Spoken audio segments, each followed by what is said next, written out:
പാട്ടെഴുത്തിന്റെ 50 ആണ്ട് പിന്നിട്ട കവിയും ഗാനരചയിതാവുമായ ഹരി ഏറ്റുമാനൂരിനെ ഏറ്റുമാനൂർ ജനകീയ വികസന സമിതിയുടെ നേതൃത്വത്തിൽ ആദരിച്ചു. സഹകരണ തുറമുഖ ദേവസ്വം വകുപ്പ് മന്ത്രി വി.എൻ. വാസവൻ സമ്മേളനം ഉദ്ഘാടനം ചെയ്ത് ഹരി ഏറ്റുമാനൂരിനെ പൊന്നാട അണിയിച്ച് ആദരിച്ചു. വയലാർ ഗാനങ്ങളുടെ പൊരുൾ ആഴത്തിൽ തിരിച്ചറിഞ്ഞ കവിയാണ് ഹരി ഏറ്റുമാനൂർ എന്ന് മന്ത്രി വി.എൻ. വാസവൻ പറഞ്ഞു. ഹരി ഏറ്റുമാനൂരിന്റെ മുമ്പ് നേരത്തെ സേതുനാഥിനെ കുറിച്ചുള്ള KG സേതുനാഥിനെ കുറിച്ചുള്ള ഒരു ഗ്രന്ഥം അവിടെ തിരുവനന്തപുരത്ത് ഞങ്ങൾ ചർച്ച ചെയ്യുകയുണ്ടായി. അതും അവതരിപ്പിക്കാനുള്ള അവസരം എനിക്ക് ലഭിച്ചിരുന്നു. ഇത് അദ്ദേഹത്തിൻ്റെ ഓരോ ഗാനങ്ങളെയും അദ്ദേഹം കൃത്യമായി അനലൈസ് ചെയ്ത് കൂടുതലും പ്രണയഗാനങ്ങളാണ്. അതിന് സൗന്ദര്യവും അതോടൊപ്പം അതിനപ്പുറത്തുള്ള ദിശാബോധവും പകർന്നുകൊണ്ടാണ് അതിപ്പോൾ അതിൽ എനിക്കൊന്ന് ഏറ്റവും പ്രാധാന്യമുള്ള ഒരു എണ്ണം അദ്ദേഹം വിട്ടുപോയത്.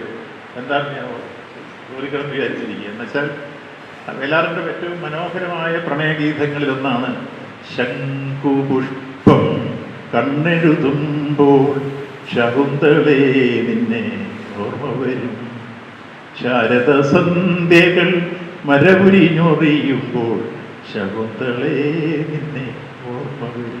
ആ ശംഖുപുഷ്പം കണ്ണെഴുതുമ്പോൾ ശകുന്തളേ നിന്നെ എന്തൊരു പ്രൈസാണ്. ജനകീയ വികസന സമിതി പ്രസിഡന്റ് ബി. രാജീവ് അധ്യക്ഷത വഹിച്ചു. ഹരി ഏറ്റുമാനൂർ ആരാണ്, എന്താണ് എന്ന് മനസ്സിലാക്കാൻ വളരെ വൈകിപ്പോയി. ആ അവസരത്തിലാണ് ഞാൻ അദ്ദേഹത്തെ സമീപിക്കുന്നതും SP പിള്ളയുടെ പരിപാടി തൊട്ട് പല പരിപാടിക്കും ഹരി ഏറ്റുമാനൂരിൻ്റെ നിറഞ്ഞ സാന്നിധ്യമുണ്ടായി. 1000-പരം ഗാനങ്ങൾ ഒന്ന് ചിന്തിച്ചു നോക്കുക. ഭക്തി ഗാനങ്ങൾ ഉൾപ്പെടെ 1000-പരം ഗാനങ്ങൾ, 100-പരം കവിതകൾ, 7 പുസ്തകങ്ങൾ. വയലാർ രാമവർമ്മയുടെ മകൾ യമുന വയലാർ വിശിഷ്ടാതിഥിയായി. അച്ഛൻ മൗനം ആചരിച്ചു പോയി. പക്ഷെ പകരം വാ തുറക്കാൻ ഞങ്ങൾക്കൊരു ചേട്ടനുണ്ടായി. അതാണ് ഹരി ഏറ്റുമാനൂർ. എനിക്ക് പക്ഷേ ഞാനാണെന്ന് തോന്നുന്നു ഹരി ചേട്ടനുമായിട്ട് ഏറ്റവും കുറഞ്ഞ പരിചയമെന്ന് എനിക്ക് തോന്നുന്നത്.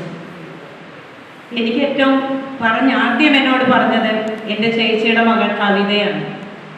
ചേച്ചി ചങ്ങംകുളങ്ങരെ താമസിക്കുമ്പോൾ ഞങ്ങൾ അവിടെ ചെന്നപ്പോൾ കവിത മോള് അമ്മേ നാരായണ ദേവി നാരായണ പറഞ്ഞിട്ട് ഇത് ഹരിമാമൻ കൊണ്ടുവന്നതാണെന്ന് പറഞ്ഞ് കാണിക്കുകയാണ്.